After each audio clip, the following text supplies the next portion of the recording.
Hello everyone, good afternoon সবাইকে। Sayani সুপ্র blogs চ্যানেলে আবার একটি নতুন ব্লগে তোমাদের সবাইকে অনেক অনেক স্বাগতম, অনেক অনেক ভালোবাসা। সবাইকে জানাই শুভ মকর সংক্রান্তি। সবার মকর সংক্রান্তি অনেক অনেক ভালো কাটুক, সবাই সুস্থ ও শান্তিভাবে কাটাও সবাই। তো দেখো এখন বাজে দুপুর 2টো আর আমি চলে এসেছি বাবার বাড়ি, সাথে মেয়েও এসছে। বরমশাই এসে আমাদের ছেড়ে দিয়ে গেছেন আর এখন এখানের ভিডিও তোমাদের সাথে শেয়ার করছি। সবাই কেমন আছো জানিও, আশা করছি ভীষণ ভালো আছো আর আমরা অনেকটাই ভালো আছি। তো যা ঠান্ডা পড়েছে না, তো চলো কি করছি না করছি সেটাই তোমাদের সাথে শেয়ার করি। এদিকে দেখো দুপুর হতে না হতেই বাবা মুরগি কাটতে বসে পড়েছে, কারণ আমাদের সন্ধ্যাবেলা রান্না হবে চিকেন আর সাথে হচ্ছে যে পিঠেও বানানো হবে।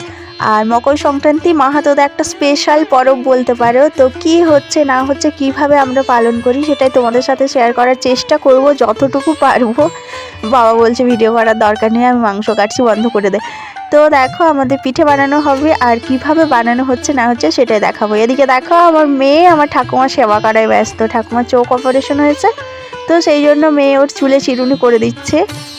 আমাকে বলছে আমাদের দিকে ঘোরাবে না, ফোন ঘোরাবে না। তো ও একটু চুলে চিরুনি করে দিচ্ছে। এখন বিকেল প্রায় হয়ে এসছে আর শীতকালে কখন যে বিকেল আর কখন দুপুর সেটা ঠিকঠাক বোঝাই যায় না।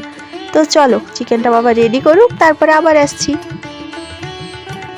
এদিকে দেখো কাকিমাদের বাড়িতে পড়ে গেছে লাইনের পর লাইন। সত্যি কোনো ওকেশন হলে না, এই কালী পুজো বলো বা মকর সংক্রান্তি বলো, এদের এখানে শুরু হয়ে যায়। যেহেতু কাকিমাদের বাড়িতে মেশিন আছে চাল কুটানোর, তো সেই জন্য চালের লাইনে সবাই গুঁড়ির জন্য দাঁড়িয়ে পড়েছে। আর দেখো আজ 2-3 দিন হলো পুরো সারা রাত ধরে মেশিন চলছে, তাও কিছুতেই শেষ হচ্ছে না। এদিকে ভাই ব্যাগগুলো নিয়ে সামনে করছে, এত লাইন পড়েছে। আমি এসছি, আমারও ব্যাগ লাইনে দেওয়া আছে। শ্বশুরবাড়ির থেকে চালগুলো নিয়ে এসছি, টিটু নিয়ে যাবে, আমাদের পাড়াতে নেই। আর এদিকে দেখো এদের বাবা মেয়ের অবস্থা দেখো, পুরো সাদা হয়ে গেছে আমার কাকা আর দেবী। ভেতরেও এত লাইন না। তো আমিও নিয়ে এসেছি চালটা কুটানো হলে নিয়ে চলে যাবে একেবারে টিটু। আমাদেরও পিঠে বানানো হবে।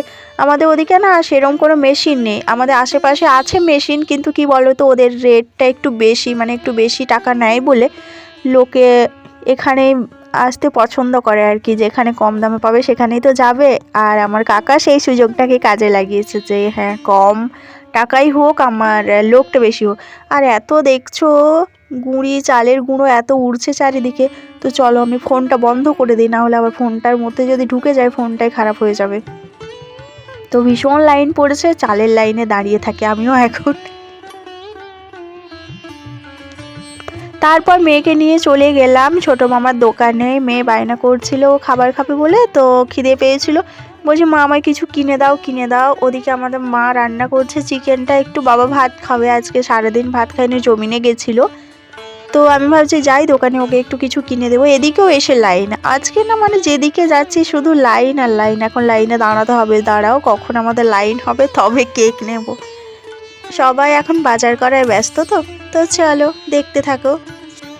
সবাইকে রিকোয়েস্ট করব প্লিজ ভিডিওটাকে স্কিপ করো না, প্রথম থেকে শেষ পর্যন্ত দেখো। এদিকে সন্ধ্যাবেলা আমি ছোটো মামাদের বাড়িতে গেছিলাম। দেখো পিঠে বানাচ্ছে, ওদের দুধ পুলি হবে মনে হয়, না এমনি নর্মাল ফুল পিঠে হবে জানি না, খুব সুন্দর বানিয়ে রেখেছে। আমি আবারও দোকান গেছিলাম আমাদের মশলাপাতি বাজার করতে, তো সেই জন্য একটু ভেতরে ঢুকেছিলাম। তো দেখছি মামিটা পিঠে বানাচ্ছে। তো বললো বসার জন্য, কিন্তু এখন আর বসবো না, অনেকটা দেরি হয়ে যাবে, মেয়ে না হলে ঘুমিয়ে যাবে, তাড়াতাড়ি পিঠে বানাতে হবে। তো চলো ঝটপট করে এখন আমাদের বাড়িতে কি হচ্ছে সেটা দেখাই। আমাদের তো রান্না হবে সেই ঐতিহ্যবাহী মকর সংক্রান্তিতে মাহাতোদের মাংস পিঠে। সেটারই রেসিপি বলবো না, কিভাবে বানানো হয় সেটাই তোমাদের সাথে একটু শেয়ার করব। এদিকে বাবা বসে পড়েছে ওই শাল পাতা দিয়ে, যেহেতু হবে সেই পাতাটা সেলাই নয়, মানে ওই পাতাটা দিয়ে খালি পাতা সেলাই করার জন্য। এতে করে বানালে না ভীষণই সুস্বাদু হয়, মানে সারা বছর তো হয় না, মানে পাতা পাওয়া যায় না সচরাচর, কে যাবে জঙ্গলে, তার উপর জঙ্গলে তো হাতির উপদ্রব।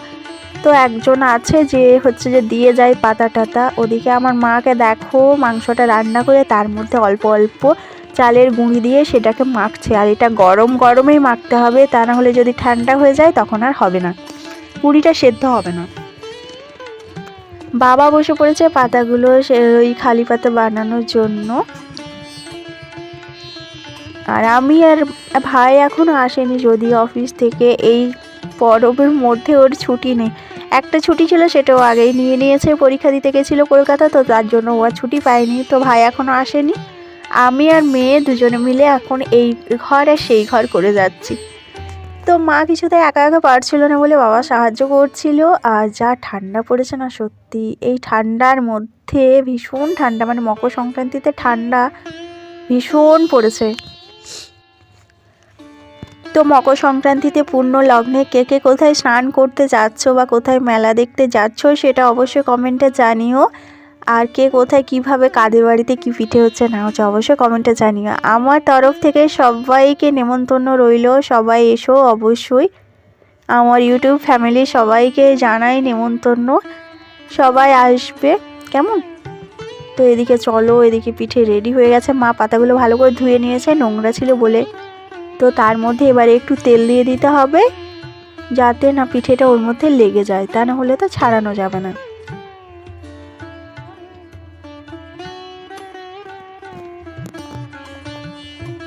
তেল দেওয়া কমপ্লিট। এবার ওই যে মাংসের সাথে মাখানো ছিল চালের গুঁড়িটা, সেটারই একটা ডো বানিয়ে ওই পাতার মধ্যে দিয়ে সেটাকে ভালো করে দেখো বসিয়ে নিতে হবে। খুব সুন্দর একটা গোল শেপ দিতে হবে, আর তাতে করে যাতে না ফেটে যায় ওই জন্য ভালো করে চিপে চিপে বসাচ্ছে মা ওদিকে। আর আমি আর মেয়ে দুজনে মিলে ভিডিও বানাচ্ছি।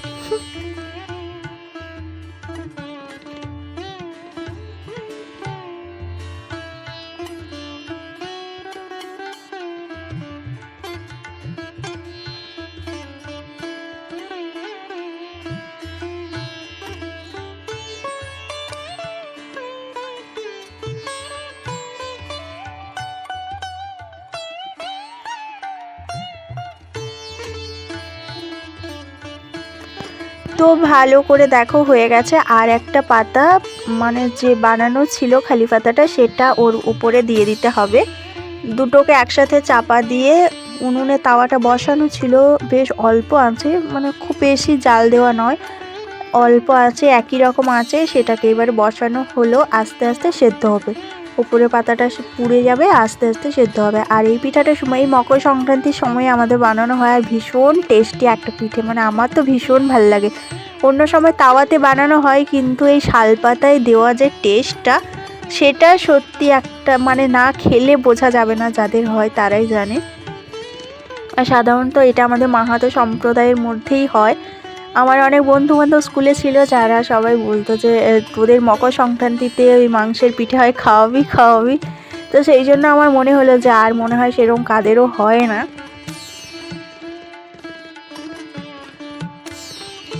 তো দেখো একটা চাপানো হয়ে গেছে, মা আর একটা বানানোর জন্য রেডি করছে।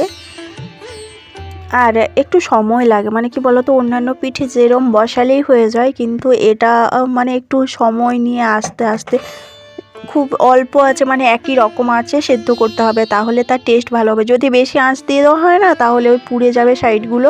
আর গ্যাসে তো মনে হয় না আমার এই পিঠেটা হবে বলে, কারণ ওই বসানোই থাকবে, সারা দিন লেগে যাবে 2-3টে পিঠে হতে হতে।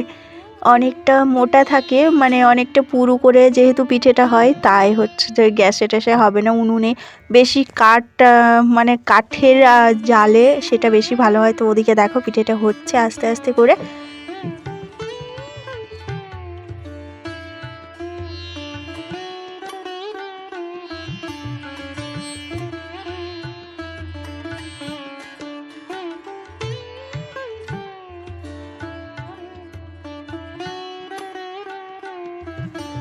তো মাংস পিঠে বানানোর রেসিপিটা তোমাদের কেমন লাগলো অবশ্যই জানিও। আর যদি ভালো লাগে তাহলে অবশ্যই লাইক কমেন্টে শেয়ার করো, চ্যানেলটিকে সাবস্ক্রাইব করে পাশে থেকো।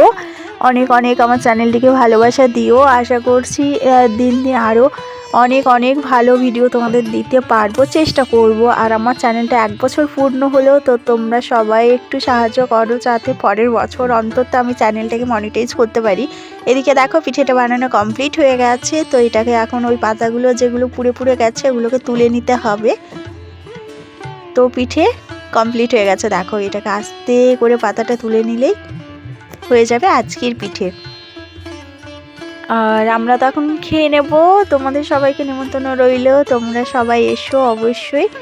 ভিডিওটা কেমন লাগলো জানিও, যদি ভালো লাগে তাহলে লাইক কমেন্ট আর অবশ্যই একটা শেয়ার করে দিও। তো চলো আজকের মতো টাটা, আবার দেখা হবে পরের ভিডিওতে। সবাই সুস্থ থেকো, ভালো থেকো, আর মকর সংক্রান্তি অনেক অনেক ভালো করে কাটিও, কেমন? আজকের মতো আসি, আবার দেখা হবে পরের ভিডিওতে।